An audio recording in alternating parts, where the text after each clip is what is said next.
Wow, it's time for another show full of tips and ideas from the sales growth leadership expert, Dean Akers. Known for his experience in hyper-growing companies and creating cultures for high-performance teams, here's Dean.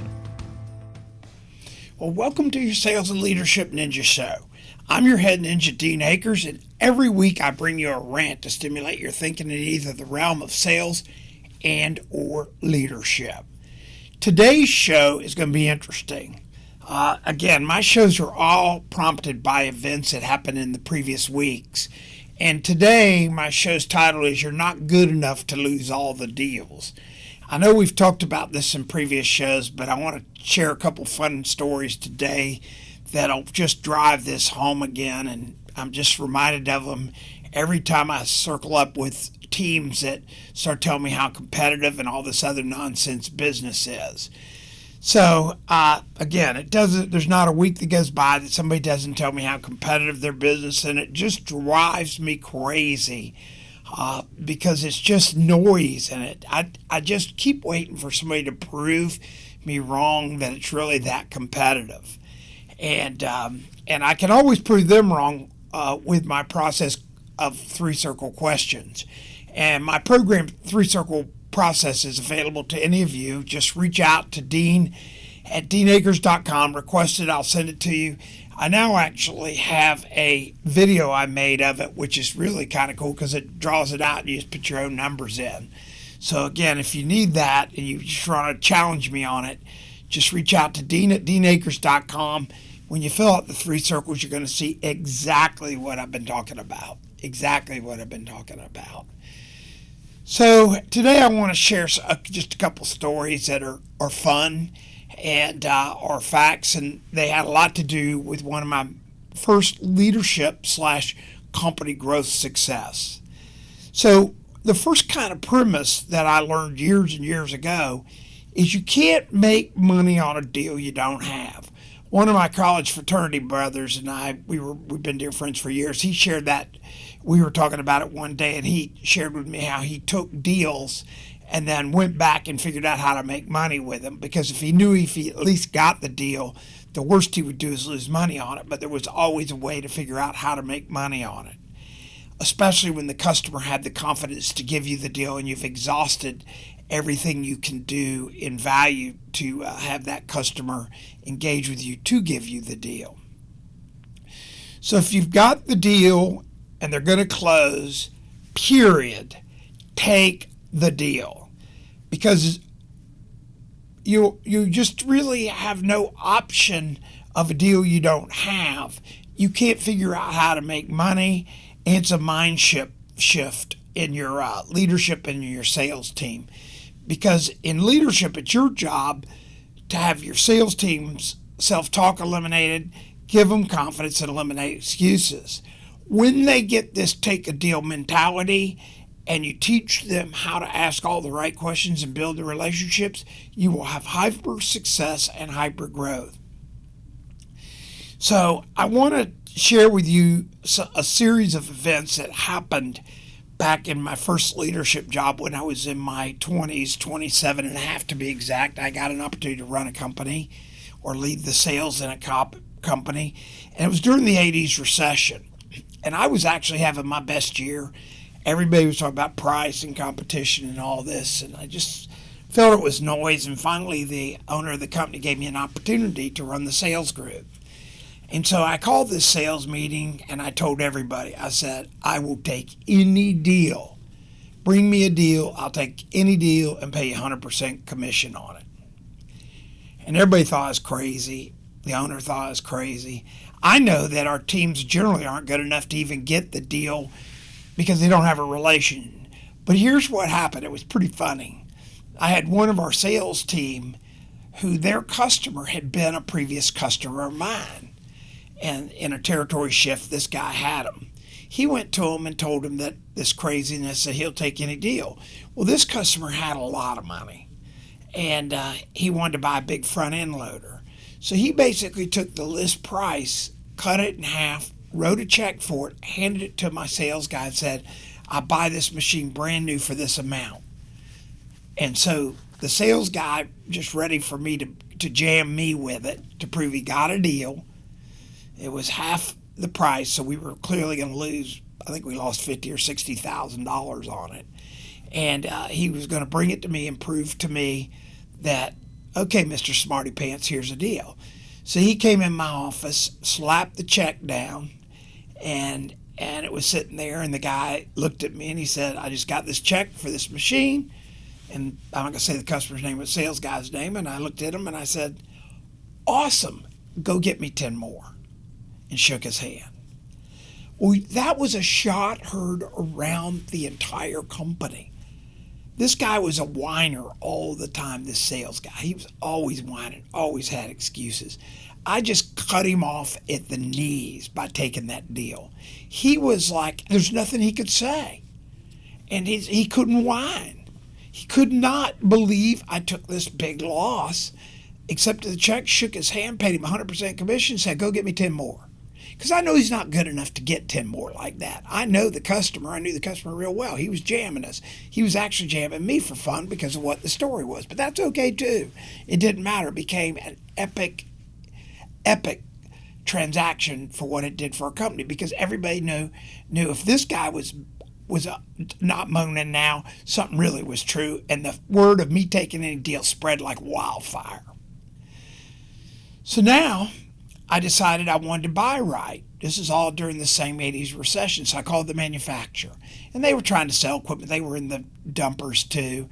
And the vice president of sales had all these screwy things, interest-free financing, floor planning, all kinds of things. And my right hand and he and I did the math and figured that was almost a double additional discount if none of that stuff existed.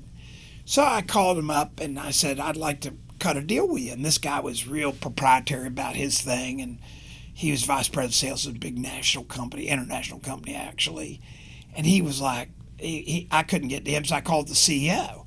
And they were all out in San Francisco, actually in Pebble Beach, playing golf. And I called him up and said, I want to buy you lunch. And he said, well, I'm playing golf. He says, I want to buy you lunch at the turn. And he goes, okay. So I jumped on an airplane, flew to Pebble Beach, waited on the ninth hole until he got off the hole, the guy that did the program that I knew never would change, and the CEO of this big, huge company, and the president of this big, huge company.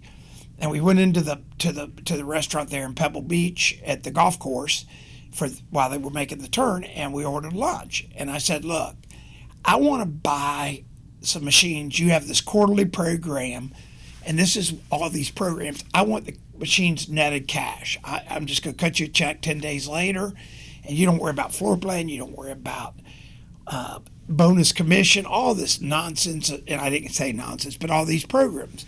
And we did the math on the programs. It's probably worth another 24% off, which our standard discount was 24%. So it was a total of 48% off of the price. And he said, well, I mean, that makes sense as the CEO. And he looked at the vice president of sales and he looked at me and goes, is this math right? And the vice president of sales, who was really all about designing crazy programs, and he was one of these guys that was all about the process, he could slow down a one-car parade. He's going, well, yeah, it's right. He's right, but it's not our program. And I said, but it's the same cost, right? And I guess so. And I said, well, then I want to order machines this quarter. I'd like to order machines this quarter at that net, and I'll pay you in 10 days. So the CEO looks at him and says, well, why wouldn't we do that? We're looking for business. And so he goes, okay, how many machines would you order? And I said, I don't know. I'll order, how about 25? He goes, wow, that was a big order. So he said, okay, for this quarter. And I go, yeah. So I ordered it. Well, as on my way back to San Francisco, I was sitting there going, man, this is a great deal. They couldn't make more. So I called my guy and I said, let's order 100 and, I don't know, I think we ordered 150 machines or something, some crazy number. It was definitely over 100. And I said, place an order for that many machines. So we placed the order. That night my phone blew up and it was the vice president of sales. He goes, that was only good for one quarter. Because when I ordered the 100 plus machines, I said you could ship them over the year. And he called me up and he goes, well, that was only good for the machine orders this quarter. And I go, okay, ship them. Well, you could have heard a pin drop on the other end. He says, well, we can't ship them. We can't even make them that fast. Then that becomes your problem. Well, long and short of it is the order stuck, and we bought the orders. So it was the largest order in this particular manufacturer's history ever, largest order we ever placed.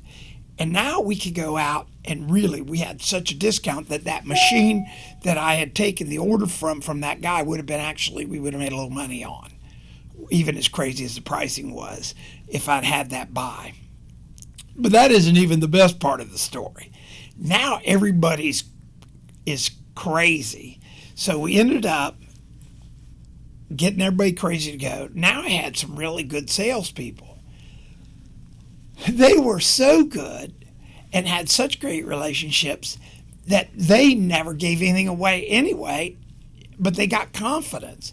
So now my guys were out selling machines at that great price they always had, and we had another 24%. It was stupid. So this strategy of me taking away the self-talk, creating confidence, and eliminating excuses as a leader, and then working with all parties involved, created the most unbelievable win in the height of this recession of the 80s. Our company went from 50 million, and our biggest year ever was around 60 prior. It went from 50 million in 1 year to 84 million, and the next year to 103 million. Yep, you heard it right. We went from 50 million to over 100 million in 2 years, and we had the highest profitability in dollars, percents, any way you wanted to calculate it in the company history in the height of one of the biggest recessions ever. Wow. So as a leader, it was my job to eliminate the risk of failure. And it's your job to eliminate the risk of failure in people's mind, backstop the downside, which is what I did by making that travel, not just well, back then we didn't have email, but not just phoning and stuff, really getting face to face and really knowing my facts, and backstopping the downside by meeting my manufacturer, and then creating this huge environment of success within the whole organization statewide. When I accomplished this, we had a great deal of success. And then we proved to our own selves that we weren't even good enough to lose every deal. But we made it our mission as a company to know and take every deal we could. Again, the result was 50 million to 103 million in 2 years. A definite mic drop moment. Thanks for tuning in every week. If you can't tell these stories excite me, they do. It's energy for me to bring you these stories and the strategies each week. And the strategy this week is to get out and get on deals. If you're the leadership, take the fear of failure away from your team. Backstop the downside and create an environment of success. Don't be part of the problem. And again, thanks for tuning in each week, and remember to share if this helps you.